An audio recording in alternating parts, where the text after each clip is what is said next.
헤르만 바벤크라는 신학자는 이런 말을 합니다. 믿음의 확신이 신앙의 기초가 될 수 있다. 확신이 없으면 안 된다는 거예요. 내가 주를 믿는다? 그 믿는 확신이 내 안에 있는 거죠. 그분이 나를 위해서 죽으셨다? 그걸 확신 있게 믿는 거죠. 어떤 상황이 돼도 그 확신은 변함이 없어야 된다는 거예요. 믿음의 확신이 신앙의 기초가 된다는 것. 믿음의 확신은 예수 그리스도 향하신 확고한 그 믿음의 정신이라고 말할 수 있겠죠. 그리스도인의 진짜 믿음은 그 믿음의 시작부터 마음에 확신이 있어야 된다는 거예요. 다시 말하면 신앙생활을 하면서 믿음의 확신을 가지는 것이 매우 중요하다, 이렇게 우리는 말을 할 수 있죠. 여러분, 한번 질문해 볼게요. 여러분, 그리스도인으로서 확신을 가지고 신앙생활을 하고 있느냐? 여러분은 믿음의 확신, 그것을 가지고 있느냐? 아니면 진짜 확신이 없이 그냥 예수 믿으면 구원받는다고 하니까 그래서 내가 그냥 교회 나오는다, 이런 어떤 몸이 건조한 그런 마음의 자세인가? 주님은 우리에게 확실하게 선포합니다. 나는 부활이다. 나는 생명이다. 나는 길이다. 이렇게 정확하게 얘기해 주고 있다는 거죠. 그리고 그렇게 말합니다. 당신을 믿는 자는 죽어도 살겠고 살아서 믿는 자는 영원히 죽지 아니할 것이라고 그렇게 말씀도 합니다.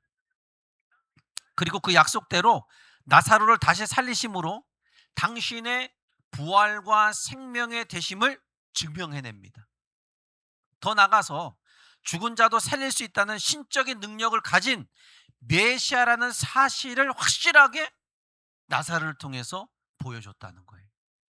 그렇기 때문에 우리가 오늘 본문을 통해서 관심을 가지고 보아야 할 것이 있습니다. 그것은 나사로가 살았지만, 그죠? 나사로가 살았어요. 그렇지만 그의 몸은 아직 영생의 몸이 아니라는 사실. 여러분 믿죠? 영생이 아니라는 사실. 다시 살아나긴 했지만 다시 죽음을 맛보아야 하는 제한적인 부활이라는 모습입니다. 그리고 중요한 것은 이 사건을 통해서 예수님의 장래 십자가의 죽음과 부활을 보여주고 있다는 사실도 우리는 이 나사를 통해서 알 수 있다는 거예요. 그리고 예수를 믿는 모든 자에게 죽음에서 다시 일으키는 영원한 생명의 부활로 나오게 할 것을 보여주는 또 예표도 된다는 거죠.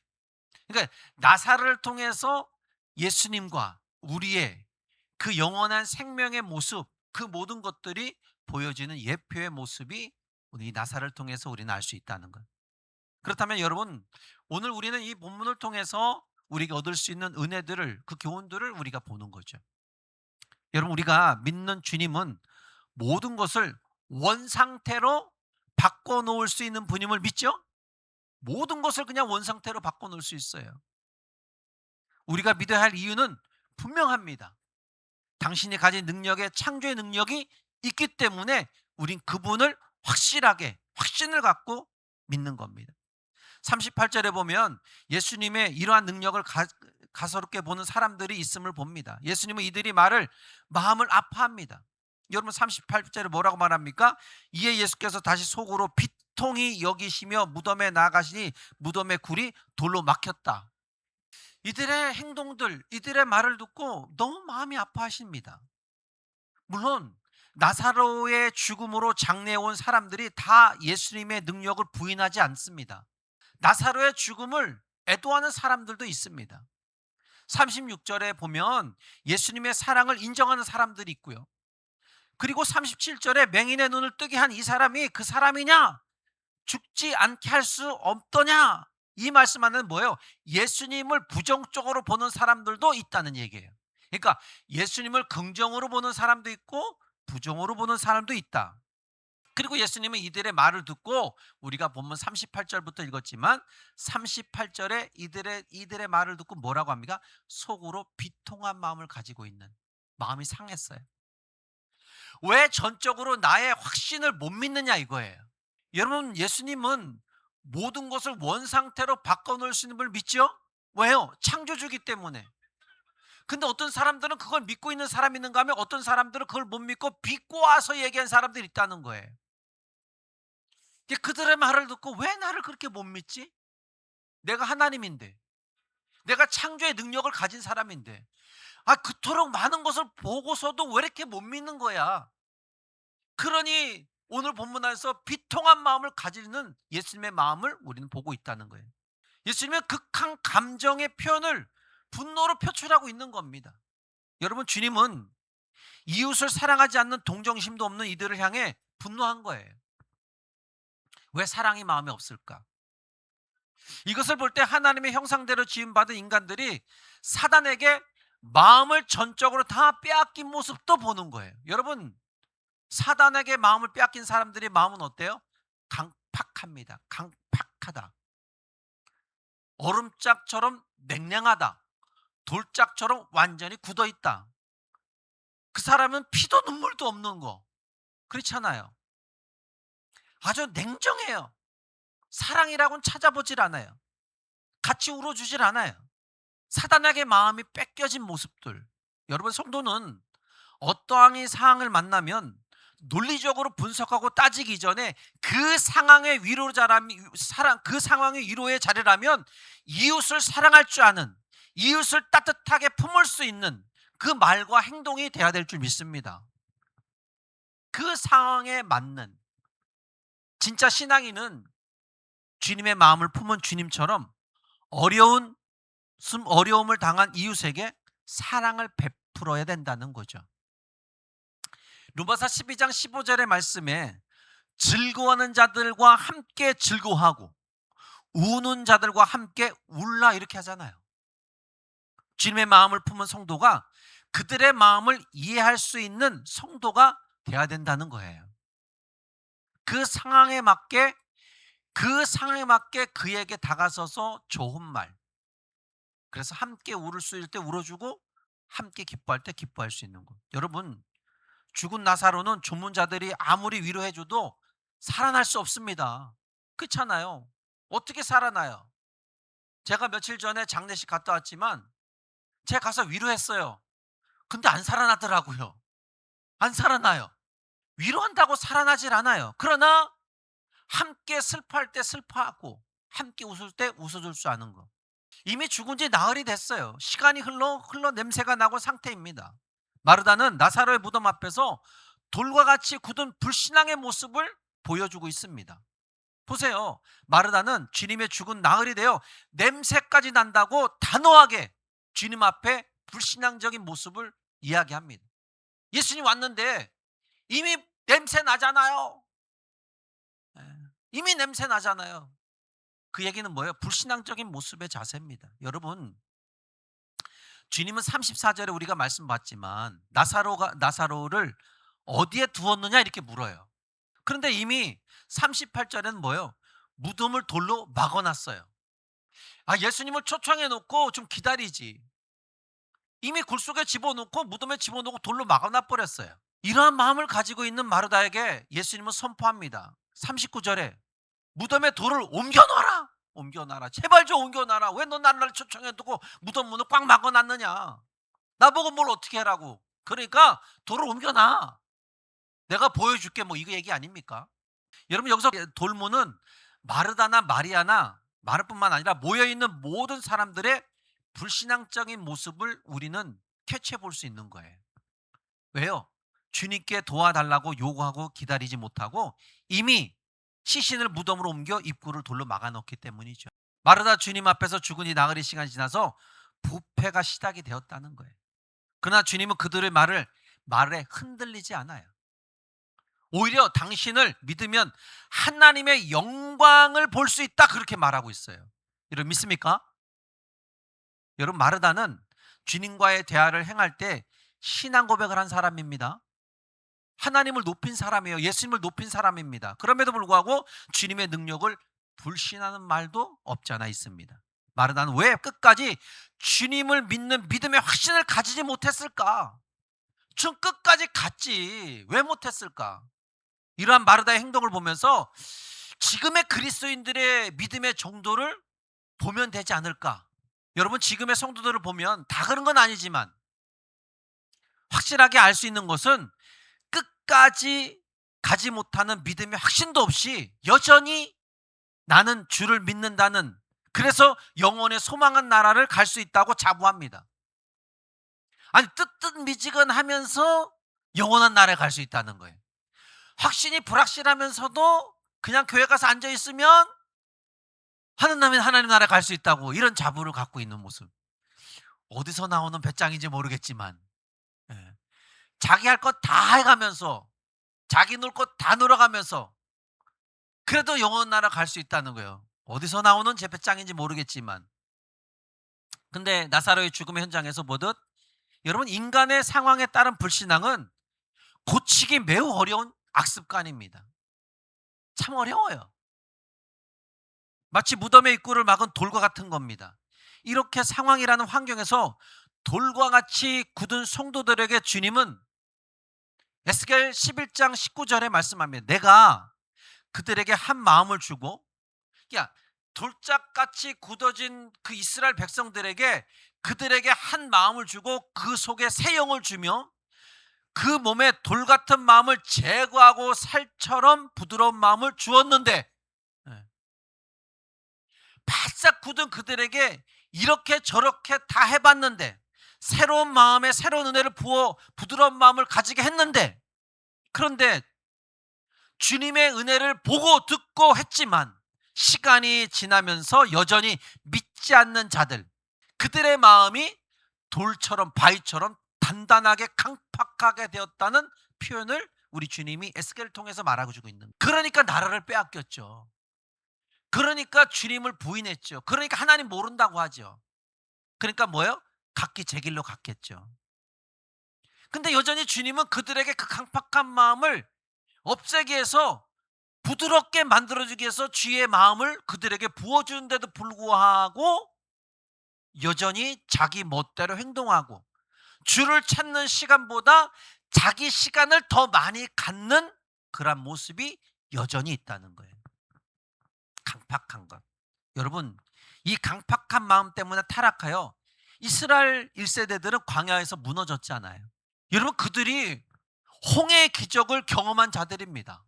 그런데 이들의 시간이 흐르면서 상황이 자신들이 원하는 환경으로 흘러가지 않으니까 신앙이 무너진 거예요. 이것은 하나님에 대한 확신의 뭐예요? 부재입니다. 부재.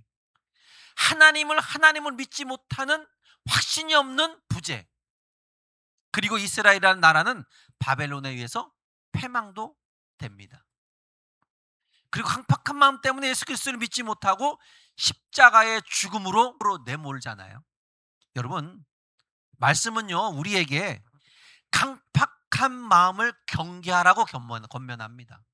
히브리서 3장 15절 말씀에 성경에 이르시되 오늘 너희가 그의 음성을 듣거든 경노하게 하던 것 같이 너의 마음을 완고하게 하지 말라. 그렇게 너의 마음을 그렇게 완고하게 돌짝처럼 그렇게 하지 말라는 거예요.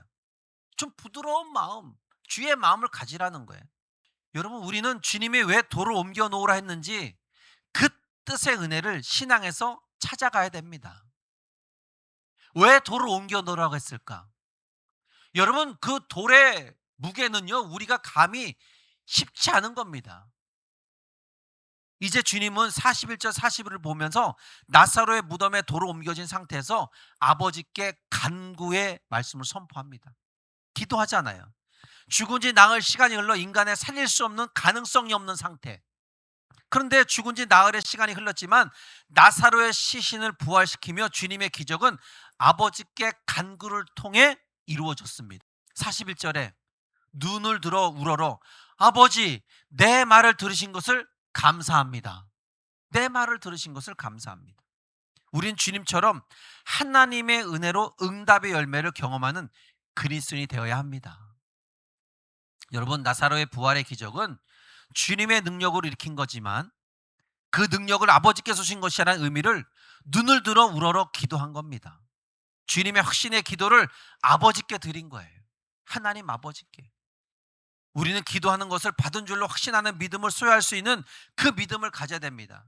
기도하면 받은 줄로 여기라. 여러분 믿습니까? 에이, 나 같은 것이 뭐 받겠어. 기도 열심히 하고 에이, 나 같은 것에게는 안 준다는 거예요. 아, 그럼 기도를 왜 했는 거야 도대체가? 기도를 왜 한 거야? 여러분, 하나님의 뜻에 합당한 기도는 하나님이 반드시 응답해 준다는 확신을 가지고 기도해야 합니다. 그래서 야고보서 1장 6절로 8절에 성도의 기도에 이러한 기준으로 할 수 있는 모범 답안을 말씀합니다. 이렇게 말씀하잖아요. 오직 믿음으로 구하고 조금도 의심하지 말라. 의심하는 자는 마치 바람에 밀려 요동하는 바다 물결 같으니, 이런 사람은 무엇이든지 주께 얻기를 생각하지 말라.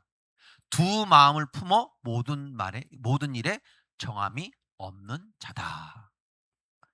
그런데 여러분, 우리 주님은 우리의 기도와 반대로 타인의 유익을 위한 이타적인 기도를 했잖아요. 그죠? 이타적인 행동, 이타적인 그 플레이. 42절에 보면 알 수 있듯이 이 말씀을 하옵는 것은 둘러선 무리를 위함이니, 이게 하나님께 이 기도에 이야기하는 것은 나를 위함이 아니라 지금 믿지 못하고 장례식에 참여에 둘러있는 모든 사람을 위함이라는 거예요. 아버지께서 나를 보내신 것을 그들로 믿게 해주기 위해서 지금 주님은 그 나사로의 무덤 앞에서 지금 둘러있는 그들 앞에서 지금 하나님 앞에 기도하고 있는 거예요. 제발 여기 있는 모이는 사람들이 오늘 이 나사로를 분명히 살릴 것인데, 분명히 나사로가 나올 것인데, 그걸 보고 다 믿을 수 있도록. 여러분, 주님은 기도의 목적이 분명했다는 거예요. 죽은 나사로를 반드시 살려내겠다는 목적이 있는 거예요. 그렇다면 나사로를 살려주는 목적은 무엇이겠습니까? 그것은 나사로와 마르다 마리뿐만 아니라 아까 말씀드렸잖아요. 여기에 있는 모든 사람들이 온전히 주님을 구주로 믿게 하는 목적이 있다는 거예요. 예수 그리스도를 구주로 믿게 하는 것. 여러분, 우리가 말씀을 듣는 건 뭐예요? 그 예수 그리스도의 나의 구주라는 걸 잊지 않게 해서 계속 하나님 말씀을 듣는 거예요. 왜? 믿음은 들으면서 나니까. 들으면 그리스도 말씀에 있으니까. 말씀을 듣지 않으면 어떻게 돼요? 결국은 뭐예요? 각기 제 길로 가는 사람이 되는 거예요. 믿어지지 않아요. 교회에 나와 있지만 그냥 막 딴 동네 생각만 하는 거예요. 여러분, 여기서 중요한 것이 있습니다. 주님의 기도의 고백에는 이 말씀이 선포되는 거예요. 42절에 항상 내 말을 들으시는 줄을 내가 알았나이다, 이런 거예요. 그러니까 주님은 하나님 앞에 기도하는데 항상 자기가 하는 말을 하나님이 들었다는 거예요. 이게 굉장히 중요한 거거든요. 뭐예요? 내가 기도하면 아버지께 그렇게 해요. 아버지, 내가 기도하면 아버지가 내가 항상 내 말을 듣는 줄 저는 믿습니다. 이런 확신. 여러분, 믿음은 바벤크가 있잖아요. 믿음의 기초는 확신으로부터 시작된다고. 항상 내 말을 들은 줄을 제가 알았습니다. 주님도 그거를 알고 기도하는 거예요. 그러니까 뭐예요? 주님이 할 수 있는 거 뭐예요? 아버지 뜻대로 기도할 수밖에 없는 거죠. 여러분, 기도는 말로만 하는 것이 아닙니다. 하나님의 뜻을 따라 순종하는 생활이 기반이 되어야 기도 생활이 되는 거예요. 기도는 내가 아쉽고 급해서 두려워서 드리는 수단의 도구가 아닙니다. 기도는 내가 아쉽고 급하고 두려워서 드리는 수단이 아니라는 거. 기도는 성도의 일상 무조건 생활인 거예요. 기쁠 때나 슬플 때나 어느 때나 항상 하나님과의 교제가 돼야 되는 거예요. 우리가 호흡하는 것처럼. 요한복음 15장 7절 말씀하잖아요. 너희가 내 안에 거하고 내 말이 너희 안에 거하면 무엇이든지 원하는 대로 구하라. 그리하면 다 뭐예요? 이루리라. 주님과 함께 있는 그 공간의 시간, 그 마음을 가지면 너의 기도하는 모든 것은 다 이루어진다는 거예요. 너가 어느 곳에서 기도하든, 너가 기쁨의 상태에서 기도하든, 어느 슬픔의 상태에서, 두려움의 상태, 그 상태에서 너가 나를 찾고 기도하며 네가 나를 함께 한다는 그 사실을 믿고 기도하면 내가 들어주겠다는 거예요. 여러분, 우리는 하나님 아버지의 풍성한 권능과 영광을 누리며 사는 성도가 되어야 됩니다. 이런 우리들에게 계속적으로 주를 찾을 수 있는 은혜를 부어주시는 거예요. 그래서 여러분, 뭐예요? 주여, 오늘도 은혜를 부어 주옵소서. 주여 오늘도 내게 은혜를 좀 부어주세요. 은혜를 부어주세요. 이게 우리들에게 간구의 믿음의 확신을 가지고 해야 된다는 거예요. 부어주세요. 43절 40절을 보면 44절을 보면 주님 마침내 죽은 나사로의 시간이 되어 부패가 된 나사로에게 선포합니다. 어떻게 선포해요? 큰 소리로 뭐예요? 나사로야 나오라. 할렐루야. 나사로야 나오라는 거예요. 나오라는 거예요. 마치 늦잠을 자고 있는 자녀에게 외치는 부모 같은 거예요. 빨리 일어나 이렇게 외치는 똑같은 거예요. 빨리 나와 일어나 나와서 밥 먹어 막 이런 소리 있잖아요. 저도 이 소리 들어봤어요. 주님의 큰 소리 들은 죽은 나사로의 배로 동인 채로 어떻게 해요? 나온단 말이죠. 그리고 그 배로 동인 채로 나온 그 나사로에게 주님은 풀어놓아 다니게 하라 그렇게 말하잖아요. 풀어놓아 다니게 하라. 여러분 엄청나게 놀라운 광경 아닙니까? 여러분 이런 사실이 믿어져요? 믿어집니까? 제가 그 현장에 있었다면 제가 2000년에 그 현장에 있었다면 입이 떡 벌어져서 다물지 못했을 거예요. 아마 거기 마르다, 마리아, 거기 모여있는 모든 사람들이 나사로가 나오는 걸 보고 배로 동인 채로 나온 걸 보고 다들 막 놀라고 자빠졌을 거예요. 어찌 이런 일이 믿기 어려운 일이죠. 그러나 성경의 기록은 명백한 사실입니다. 여러분 믿습니까? 명백한 사실이에요. 주님의 말씀은 한마디로 뭐요? 죽은 지 사흘이 지나 부패가 되어 냄새가 나는 자를 무덤에서 뭐요? 일으켜 세운 거예요. 어두운 사망의 권세를 깨트리고 그를 나오게 한 거예요. 아, 멋집니다. 멋져요. 우리 주님 멋지십니다. 그렇기 때문에 우리는 살아있다면 주어진 시간에 최선을 다하는 삶이 되어야 될 줄 믿습니다. 내가 살아있다면, 그리고 살아서 지금 주를 믿고 있다면 주를 위해서 내가 성도로서 그리스도인으로서 최선을 다하는 삶, 어떻게 하면 주님이 원하는 삶을 살 수 있을까? 어떻게 하면 주님이 원하는 그 기도 주의 뜻대로 구할 수 있을까? 그 은혜의 삶을 우리는 허락받아야 됩니다. 그리고 주님의 큰 소리로 나의 신앙을 깨울 때 들려오는 소리를 외면하지 않기를 여러분 축복합니다. 주님의 소리에 민감하게 반응하는 진실한 성도의 삶, 말씀을 통해서 너 이렇게 살아야 하는 마음의 소리가 들리지 않습니까? 내가 혼자 기도할 때에, 내가 찬양할 때에, 말씀을 들을 때에 주의 성령께서는 마음의 소리를 우리에게 들려줍니다. 그 소리에 민감하게 반응할 줄 아는 성도가 되야 되는 거예요. 우리는 그래야 진실한 삶을 살아갈 수 있지 않겠습니까? 그래야 주님이 원하는 그리스도인의 삶을 살아가지 않겠습니까? 그래야 하나님의 뜻대로 구하는 기도를 하는 거 아니겠습니까? 여러분 요한복음 5장 28절 29절에 이를 놀랍게 여기지 말라. 무덤 속에서 있는 자가 다 그의 음성을 들을 때가 온다는 거예요. 선한 일을 행하는 자는 생명의 부활로, 악한 일을 행한 자는 심판의 부활로 하나님이 다 일으킨다는 거예요. 이야, 우리 주님 멋져요. 여러분 지금 너무 억울해하지 마십시오. 주님이 날 원할 때 그때 보자. 주님이 오실 때 그때 보자. 나를 괴롭혔던 건 지금 원수 갚으려고 하지 마세요. 그때 보자 해요. 그때 보자. 그때 누가 이긴가는 그때 다 알게 될 거다. 그간 네가 나를 그렇게 조롱해? 마음껏 조롱하라. 뭐 내가 너 그 원수 갚는 거 아니고 그렇다고 내가 울고락불고 안 할 테니까 마음껏 해봐라. 선한 일 행한 자는 생명의 부활로, 악한 일을 행한 자는 심판의 부활로 나올 것이니 그때 보자. 여러분 이렇게 마음 가지길 바랍니다. 여러분 우리의 신앙을 불행하게 만드는 가장 근본적인 원인이 뭔지 아십니까? 그것은 호련히 찾아오는 뭐예요? 죽음. 어떻게 인간이 죽음을 이깁니까? 여러분 나사로의 죽음 때문에 가정이 다 그냥 막 슬퍼졌잖아요. 죽음을 못 이기는 거예요. 죽음의 숙명이 우리에게 있습니다. 죽음은 인간의 어떤 환경도 가리지 않고 찾아옵니다. 잘 살고 좋은 약 먹으니까, 좋은 영양제, 좋은 거 다 먹으니까 나에겐 죽음이 안 올 거야.